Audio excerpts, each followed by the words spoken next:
I don't think Takagi will start, but Fernandez apparently is making noises in the medical center that he wants to start. So we'll see. You know, we'll see what goes. It's just unfortunate, and it's sad because we've had just such a brilliant 3 days here with this unbelievable facility and the great crowds and the hospitality of everybody. And we end up.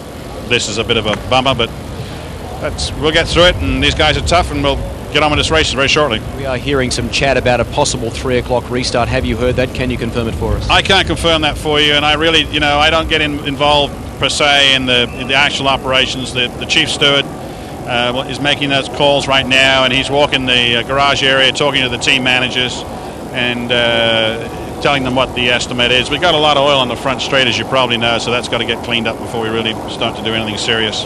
Thanks for your time, Chris. Take care. Thanks. The other significant thing, Bill, is that in 7 days' time, as we look at Christian Fittipaldi explaining his view of the activity, that they've all got a race at Fontana on the Super Speedway 7 days from now. And some teams have suffered badly here. Team Rahal lost 2 cars. That's Chris Neifel, the chief steward, talking to those drivers. Team Players lost 2 cars, and Team Fernandez lost 2 cars there. Now they're getting their spare cars out. Let's have a listen what's going on here. Michel Jourdain's car, the Mexican, Team Rahal, and they may retrieve the odd bit or piece here and there to get themselves out of strife. Oriol Servia, Indy Lights champion from a couple of years ago, on the left, and it's Christian Fittipaldi, Brazilian, on the right. Now, Chris Neifel has had a handful in the last 2 years. He was made chief steward last season, was on the receiving end of some serious abuse from drivers, one Paul Tracy in particular, after a few decisions.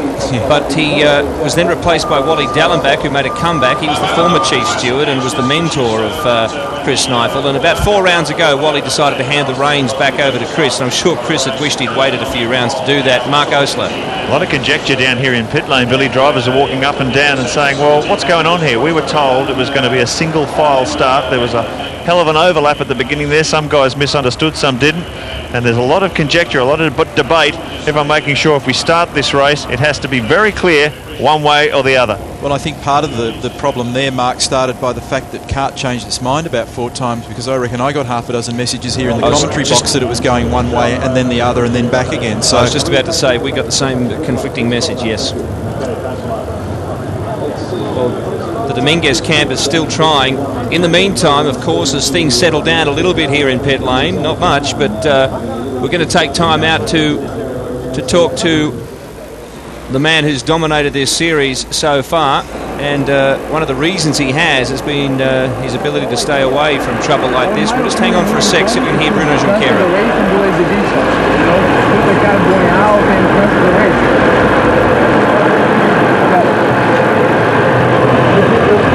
Cristiano D'Amato with his back to us, Tony Kanaan on the left, Dario on the right. Instead of doing 150 here, you're doing 0. Well, there's a lot of extraneous noise there, obviously. It's difficult to hear exactly what they're saying, but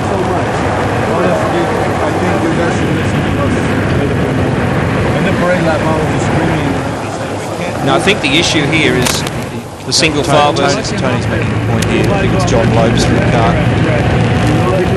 I know that it's the TVV issue. You guys just call it spread out.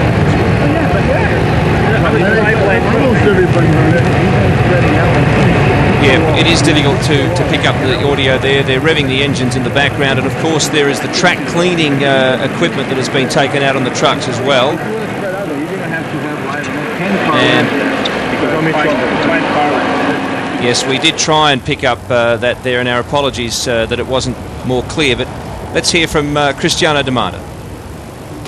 From rookie in a struggling team back in 1999 to number 1 in 2002. There is brilliance in the D'Amato season, but the foundations run deep in a hard-working team.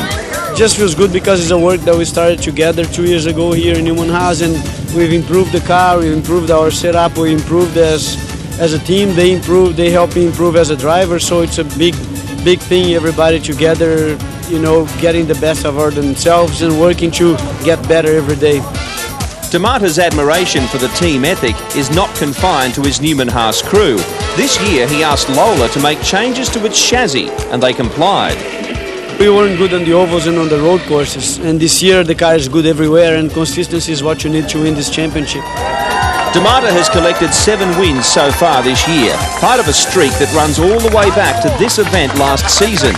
If pole positions in Cleveland and Vancouver had not been ruined by mechanical failure, he might have won 9 races. But champions never concern themselves with what if. If doesn't exist in racing, it's just the result, is what is there and what's written in the papers, and that's what it matters, what gives you points. What goals do you set yourself now that you've got the championship, you've got 3 races to go? My goal is to get to 9 wins this season, because then it would be a record for most wins in one season. Got 7, 3 races to go. To win 2 out of 3 is pretty difficult in a series like this, but I don't think it's impossible, and especially considering that we won here in Surfers last year, and the next race, Fontana, we won there last year too, so we should be okay. It's been the subject of so much speculation, but Cristiano D'Amato is still weighing up the value of moving to Formula One next season. He's already tested for Toyota. It's a far bigger stage, but that can make it harder to find the spotlight, especially when you have the burden of developing a Toyota car that's still in its infancy. He certainly won't be going only as a test driver. If I go, it's to race, and to test drive, I wouldn't even think about it. Kart's chief executive Chris Pook also has mixed feelings. On a personal note, I'd love to keep him because he's such a great guy. I mean, it's fun to watch him. It's really fun to watch him in qualifying, particularly, you know, when he wants to get done. But on the big picture side of what, you know, we've got to think about, it's terrific for him to go to Formula One. Whatever D'Amato does, he'll go into the record books as one of the most dominant champions in kart history. In this series, that's not easy. Now, we were unable to allow you to listen to what Tony Kanaan and others were saying to the officials here, but Mark Osler has Tony with him now. Tony Kanaan, we saw you in discussion there with a number of the other drivers and the officials. What's the big debate down here in pit lane at the moment? It's not a debate. We're just chatting to see what's the best conditions for us to start this race and for the public, because we couldn't see nothing, and then I think the conditions were terrible, and then you guys could see what happened. So let's try to get this track as safe as possible, and then we can start this race. What have you been suggesting to the officials in terms of getting the track as safe as possible? Do you want to send one of your guys out as a representative of the drivers to declare it safe? No, I mean, I think we just have to wait. Hopefully it's not going to rain as much anymore, so we can take the water out of the straightaways, and then we'll be safe. And we'll go out probably and run in a couple yellow flag situation just to run around to see if the conditions are okay. We all say okay, we start this race. Single car or single file start, a good idea, yes or no? Definitely. I think couldn't be better, because could be a lot worse if it was a double file. So I definitely agree, should be a single start. Thanks, Tony. Mark, one solution may well be the fact that you could start this race under yellow, which would allow the guys to actually get a feel for the track, get some temperature in tyres and pump some of the water off the road, and then at a point 3, 4, 5 laps into it, perhaps you might be able to then get on with some green flag racing. Darryl? I guess all you guys have been together talking to the kart guys. Are they listening to you guys? What's the decision going to be? I don't know what the decision's going to be, but they appear to be listening. Cristiano? Well, I think apparently maybe the race is going to be shortened a little bit because, of course, time and not getting dark and everything, and and just going to do everything all over again. So they're talking 50 laps apparently? Yeah, that's what I heard so far, but I'm not 100% sure. That's what it came to me so far. What about as far as championship? You're glad the championship's over for you at this stage? Oh yeah, imagine you have a championship to fight for and waiting here, and you know, don't know when it's going to stop the red and the green is going to come, and you know, it's tough. Thank you. Better like this. Yes, well, daylight becomes an issue now. That's Chris Neifel on the left, the chief steward, listening to Christian Fittipaldi. And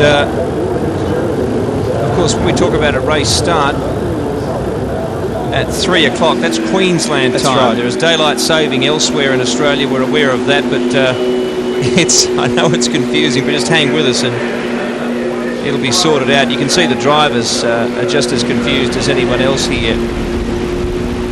One of the big issues this weekend with the weather being so threatening is the tyre situation. And right now, as we take another quick look at this horrific accident, which thankfully... That's the one that triggered it. It was Jimmy getting into the back of Adrian, the yellow shell car into the Quaker State Tecate Lola, and then look at the chain reaction. And Nakano was the one that just went in there with incredible pace relative to the others, and ultimately it's Takagi that gets flipped in the red and white car. This is on board with the Toyota replay with Michael Andretti in the Team Motorola entry.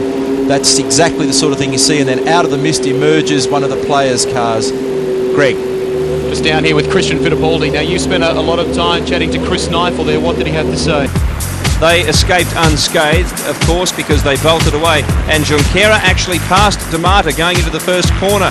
Will he be as aggressive again? Kanan and Breck on the second row. And once again, these are the guys who got away from the carnage further back in the field and were oblivious to it until, of course, notified on their radio and by the red flags. Tracy and Dixon sharing row 3. Again, two aggressive drivers who want to finish the season strongly. Scotty Dixon has had only one victory, and that was on an oval circuit. Shinji Nakano was involved in the major crash further back in the field. He was the only driver in the top 9 to be involved in that. Dario Franchitti managed to stay away from it, but he was one of the last drivers to clear it. Oriol Servia also just got away from them in time, but Adrian Fernandez sadly did not and will not take his part in this race. He is at the moment at Gold Coast Hospital under observation, but expected to be released tonight. Jimmy Vasser, well, that was horrific. Upside down, and we didn't know quite how Jimmy was going to emerge from that one, but he did and walked away. Michel Jourdain Jr. managed to stay upright, but likewise walked away from that one. Christian Fittipaldi in okay condition, but in his spare car. Most of these guys are, as you look further down through the back 9 of the field. Alex Tagliani, he and Patrick Carpentier basically just drove into the back of that horrible crash. Likewise, Michael Andretti with unforgettable in-car vision. That's an image Michael will take with him to the IRL next season, I'm sure. Tora Takagi will not be restarting the race. Tora has a suspected fractured pelvis, under observation, undergoing a CAT scan in hospital. Mario Dominguez at the back of the field did get tangled up in it, but by that time it was simply a matter of braking hard and just nosing into the wreckage. Well, conditions have cleared a lot. There's a lot less water on the track. Yes, there is, Bill, so that's good news. It's still slippery, though. Don't underestimate how treacherous this racetrack is at the moment. I'm still a little bit surprised, quite frankly, that as we go back on board with Dario, that they've elected to only have a yellow at the first couple of corners. I still would have thought that given the carnage at the start and the difficulty for what we know is going to be awkward for the first couple of laps, they didn't just take the slightly safer and easier option for all concerned. But anyway, the decision's been made, so we live with that.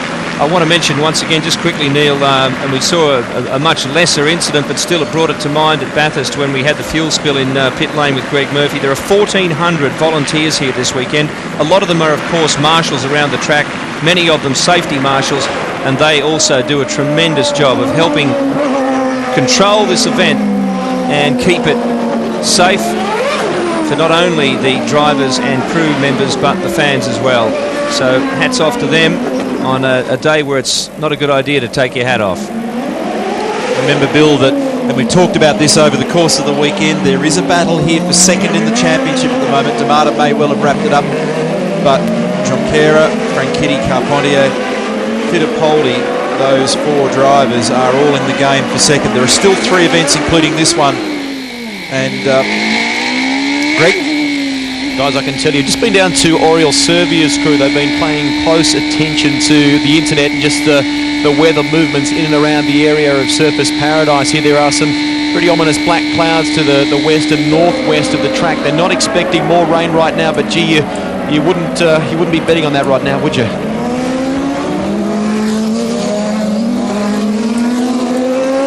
The drivers circulating slowly, cautiously, trying to refocus on this event after the biggest distraction you could have. Vasser in the spare car. So many